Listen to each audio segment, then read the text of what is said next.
Ashamar kafuni akkam jirtanii kabajamtoota fi jaalatamtoota chaayinaa laayyaantoo sallaa jajjalatti argamtan nagaan koo kan sinaa qaqqabu baga jiraattanii baga eeggantanii yoo na eegdatanii jechuun jaaladha. Egaa ka har'a waa'ee meeshaaleetii fi waa'ee koomentii obboleetti kootii tokko kan bira darbuu hin dandeenye. Egaa ka koomentii baay'ee naa barraa koomentii baay'ee keessaa kan obboleetti kanaa bira darbuu hin dandeenye jechuudha. Sababni isaa namoota baay'eedhaaf illee gaafiin kun deebii ta'uu danda'a. Namoonni baay'een illee waa'ee meeshaalee sahaaniiwwan biradistii irratti hojjetan irratti ijoolleen baay'een keessa illee iskiriishuut godhanii tunaa erganii baay'ee bareedalleedha gatii isaallee nu gaafadhu jedhanii sin jiru. Kan gaafiin immoo itti uume sin jira waan ta'eef kan obboleettii kanaa immoo addaadha waan ta'eefan jechuudha qabadhee tokkara keessan dhufee ture. Viidiyoo kana laayik sheer gochuun dagatina. Warroonni chaayinaala keenya faaraa wata gargaaratan immoo sabskraabii godhumaatii keenya taachuun gamanumaan affeerraa kootan isiniin jedha. Egaa ka obboleettiin kuni waan jette qabdi. Kara obboleettii koo itti odoon darbini yeroo baay'ee viidiyoo koo agarmaa yoo dhaggeeffattanii ani meeshaa tokko jira meeshaan akkanaa jedhee qofaa miti ani kanan dhiisu jechuudha. Egaa kan namni tokko mataa isaatiitti kanan an ofirratti hin beekne hir'ina miiliyoona lakkaawwamu qabaachuu hin danda'a. Garuu immoo akkasumatti hagan saba koo ni fayyada. Ani soggaan hojjedhu hojiin kun narraa deema kan jedhu irraa of madaalee ka'ee tanan jechuudha. Hojii tokko kanan hojjechuu deemu malee namumti hojjeteef namumti raawwate waan irraa wadhu tokko hin jiru. Of ta'een deema yeroo hundaayyuu waan ta'eef jechuudha. Baay'ee hordoftoonni koo baay'ee tokko kabajamaa baay'ee isin jaaladha baay'ee isin kabaja. Akkasumas isinis na jaalattu na kabajju koomentii badaan narratti barreeffamee hin beeku. Obboleettiin koollee koomentii badaamti kan barreessite. Baay'ee asumarraa meeshaalee kana daawwachaa gaafii kana isin deebise jechuudha. Obboleettiin kun maal jettee egaa ka meeshaalee qabdee too dhuftaa magaalaa Asallaa keessatti gaafadhaa hoggaa jennu meeshaaleen kun hin jiru nuun jedhanii nurraa dhiisii mataa nun nyaatinii naan jetteedha jechuudha. Obboleettiin kun koomentii dheeraa naa barreessite dhugaa qabdi. Waan tokko saf jettee hawwitee gaafa naaf godhaa jettee siif ta'uu didu matuma si nyaachuu danda'a. Ani garuu yeroo baay'ee kanan dubbadhu waan baay'ee irratti gadi fageenyan jechuudha. Kanarraa kan ka'e ijoolleen baay'een viidiyoo nutti dheeressitan jechuu dandeessu. Gadi fageenya waan dubbadhuuf jechuudha. Amma fakkeenyaaf naannoo tokko deemtee waan naannoo san hin fakkaanne gaafa dalagduu wannumti sun inta qarshii kee qabee taa'a malee sirraan bitamu sirraan gurguramu. Fakkeenyaaf shiitiin kun naannoo itti uffatamu qaba. Amma naannoo sallaanitti darbee nama tokko argita malee nama isaayyuu shiitii uffatan jaakkeettii uffatanii jalaan taayitii uffatanii fooxaa uffataniitidha jechuudha kan argitu. Sababbiin isaa qorraadha. Ani amma naannoo ati waan ta'eef shiitii kanaan deema. Gabaanii shiitii sunii akka Adaamatitti bakka argametti jira. Hojjetan amma gabaastani kana sunii fi maafanidha jechuudha. Akka isinii galuutti kara meeshaaleetti nan dhufa. Waan naannoo fakkaatudha jechuudha uffanillee kan jiru. Ani waan naannoo koo ta'eefan Asallaa sanii fudhadhe malee karaa biraatitti illee akkasumatti hiikkachuu dandeessu. Kanaadha meeshaaleen illee waan naannoo sanii fakkaanne gaafa Asallaan magaalaa guddittii Arsiitidha. Arsii bahaate jechuudha. Magaalaa guddittiidha. Magaalaa xiqqoo miti. Garuu fayyadamaan naannoo sanii daldalaan wal keessa jira. Beektu daldalaan Asalluma taa'ee qofaa miti kan daldalu Finfinnee irraa hidhata qabaa. Adaamarraa hidhata qabaa.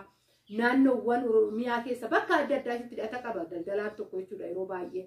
Garuu daldala isaasan naannoo san kan fakkaatudha jechuudha qabee kan dhiyeessu. Kana beekuu qabdan dubbadheen turellee. Fakkeenyaaf Finfinnee fi Addis Ababa Finfinnee fi Adaaman haalli isaanii wal fakkaatan. Fakkeenyaaf magaalaa guddaa keessa hoggaa deemtan Adaamuma keessa nuyi jireenya kana hoggaa jiran bakka biraa immoo naannoo biraa deemtanii hoggaa jiraatan adda isinitti ta'e isinitti mul'ata. Haalaan isaanii akkaataan nyaata fayyadamaa isaanii meeshaaleen isaanii hatta biqiltuun iddoo isaanii keessa adda ta'e isinitti mul'ata. Namni naannoo wajjin jiraatu irratti murteessa waan ta'eef kanaadha jechuudha. Meeshaalee mana keessaa hoggaa deemtanii to'amma ilaaltan Adaamaa keessatti guutee jira. Akkuma biyya alaa sanitti daraddarameetuma jira. Sababbiin isaa warroonni abbaa qabeenyaa achi keessa jiraatu.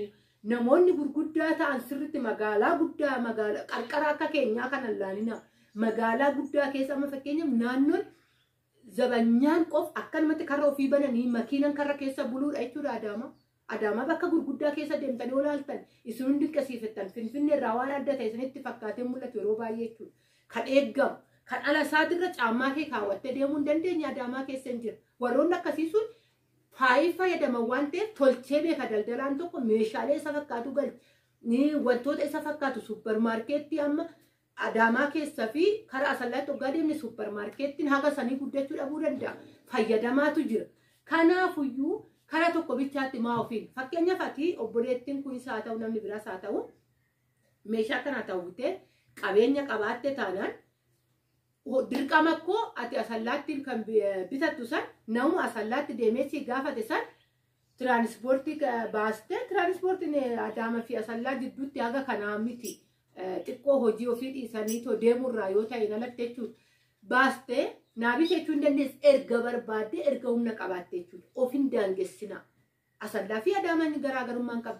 Finfinnee fi Adaamaan garaagarummaan qabu. Kan Adaamaan jira Finfinneen jira Finfinnee fiduun hin danda'amu.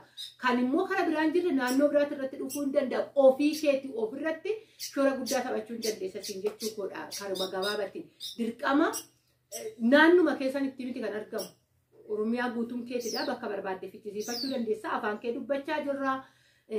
Afaan kee sii barreessaa jirra. Wanni adda godhe tokko homtuu hin jiru. Dirqama asalluma keessatti maa argamuu dandeette ofi mataa kee of nyaachuu hin qabdu of miidhuu hin qabdu.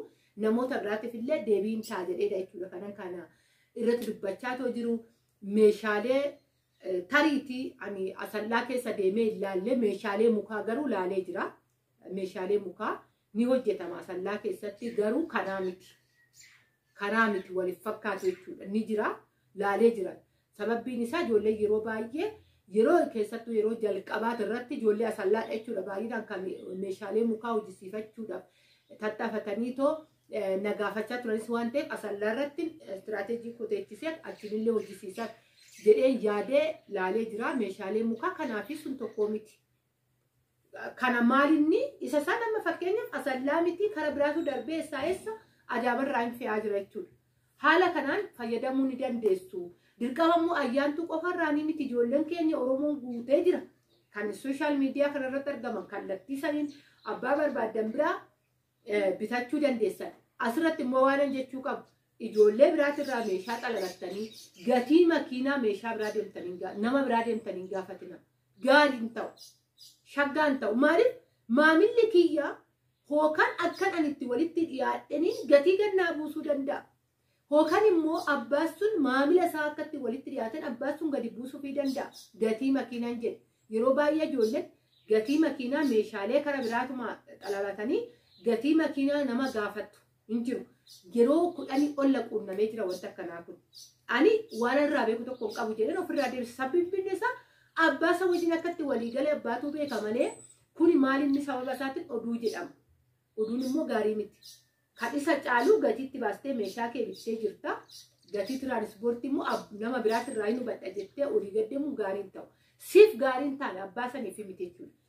100 dhibbatti amanteedha jechuudha. Waan san kan raawwatte waan ta'eef gatii tiraanispoortii sanii jecha nama 90 gaafachuu jechuun homaasi tokko sammuu kee of xureessita. 2 eebba kee illee of qabda.